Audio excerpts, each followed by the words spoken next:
বেগম জিয়া আটকে আছেন আইনের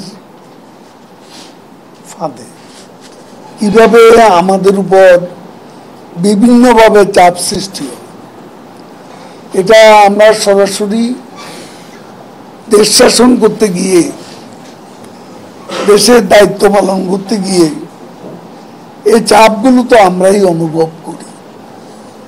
তারপর নির্বাচনের আগে প্রকাশ্যেই হুমকি ধামকি ছিল, নিষেধাজ্ঞার ভয় ছিল, স্যাংশনের ভয় ছিল, এগুলো তো প্রকাশ্যেই দেওয়া হয়েছিল। এখানে কোনো গোপনীয়তার কোনো বিষয় তো ছিল বলে আমাদের জানা নেই। এগুলো তো সিক্রেট কিছু ছিল না, ওপেন সিক্রেট। কাজে এ বিষয়ে আমাদের বক্তব্য পরিষ্কার। দেখেন, এখন স্বাভাবিক কারণে যারা চাপ দেবেন তারা নিজেরাও চাপে আছেন, তারা নিজেরাও যথেষ্ট চাপে আছে। কারণ আরব বসন্তের স্পর্শ আটলান্টিকের ওপারে গিয়েও লেগেছে, সেটা আমরা দূর থেকেও দেখতে পাচ্ছি। যতই কর্তা ব্যক্তিরা তাদের কথামালায় বলেন যে আমরা অথরিটারিয়ান নয়, সাইলেন্স আমরা করি না, একজন প্রফেসরকে যেভাবে আহত করা হলো, অ্যারেস্ট করা হলো, এটা কি সাইলেন্স করার নিকৃষ্টতম উদাহরণ নয়? কিভাবে ক্যাম্পাসগুলোকে সাইলেন্স করা হচ্ছে, এটা সারা দুনিয়া দেখছে। এখানে নাথিং টু হাইড। আপনারা আজকে অনেক চড়াই উচ্চাই করে এই পর্যন্ত এসেছেন, নির্বাচন সম্পূর্ণ করে এখনো আছেন, এখনো আপনারা নানামুখী চাপের মধ্যে আছেন।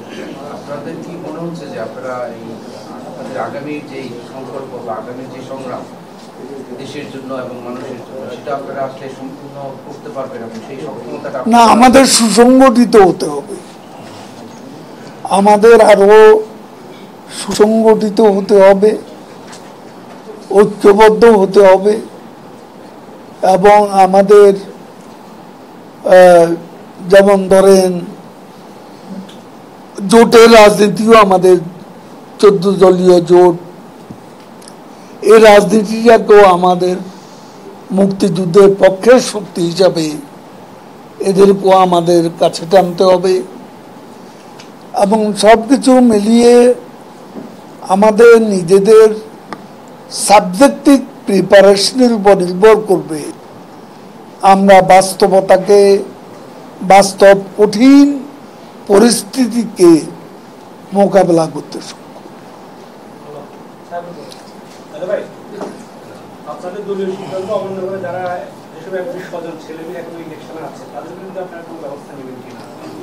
আমি এখানে একটা কথা বলি,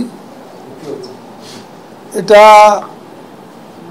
অনেকে এর মধ্যে কিন্তু প্রত্যাহার করতে শুরু করেছেন। আমাদের কয়েকজন আগেই প্রত্যাহার করেছে।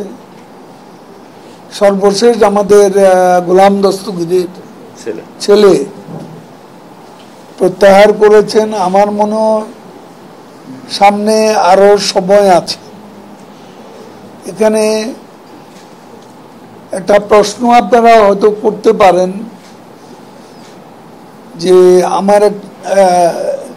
আমার স্বজনও একজন প্রার্থী হয়েছে আমার নিজের উপজেলায়, তো সেখানে প্রশ্নটা হচ্ছে আমার এই প্রার্থীটার পেছনে সমর্থন আছে কিনা, সম্মতি আছে কিনা, আমি তার পক্ষে প্রশাসন বা নির্বাচনকে প্রভাবিত করার চেষ্টা করছে কিনা সরেজমিনে, সেটাই উপলব্ধি করার বিষয়। আমার পার্টির কারো এর সাথে কোনো সংযোগ নেই, নেতৃস্থানীয় কারো সমর্থন নেই, আমার সমর্থন তো প্রশ্নই উঠে না। কাজে আর এটা শেষ পর্যন্ত সরে যাবে না এটাও বলা যায় না। তো সেটা আমি মনে করি আমাদের দায়িত্ব, কারণ আমি যেটা আমার নেত্রী পার্টির সভাপতির যে গাইডলাইন্স, এটা যদি আমি মুখে একটা বলবো কাজে করবো আর একটা, এই নীতিতে আমি বিশ্বাসী নয়। আমি এ ধরনের কোনো প্রকার স্বজনপ্রীতি কোনো অবস্থাতে এটাকে প্রশ্রয় দেব না। এটা আপনারা বাস্তবে দেখবেন। বেগম জিয়া আটকে আছেন আইনের ফাঁদে। তার বিরুদ্ধে মামলা করেছে তত্ত্বাবধায়ক সরকার, তার বিরুদ্ধে কিন্তু আওয়ামী লীগ কোনো মামলা করে। তত্ত্বাবধায়ক সরকারের মামলা, তিনি গ্রেপ্তার হয়েছেন, বন্দী হয়েছেন। বরং আমি বলবো বিএনপি নেতাদের উপেক্ষা এবং অবহেলার জন্য বেগম জিয়া আদালতের হাজিরা বিষয়টিকে প্রলম্বিত করা, 1 বছর যে বিচার শেষ হতো সেটা 10 বছরেও শেষ হয়নি। এটার জন্য বিএনপির নেতারা দায়ী। তারা লিগ্যাল ব্যাটেল করতেও ব্যর্থ হয়েছে বেগম জিয়ার জন্য।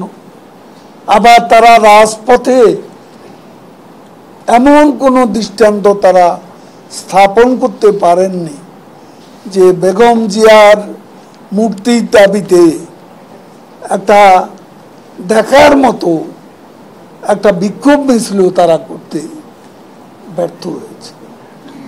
বরং প্রধানমন্ত্রী শেখ হাসিনা উদারতার জন্যই বেগম জিয়ার আজকে তার যে শাস্তি সেটা স্থগিত রেখে তাকে বাড়িতে থাকার ব্যবস্থা করা হয়েছে, চিকিৎসা নেওয়ার ব্যবস্থা করা হয়েছে, এমনকি বিদেশি চিকিৎসক এসেও তাকে এখানে দেখার সুযোগ পেয়েছে।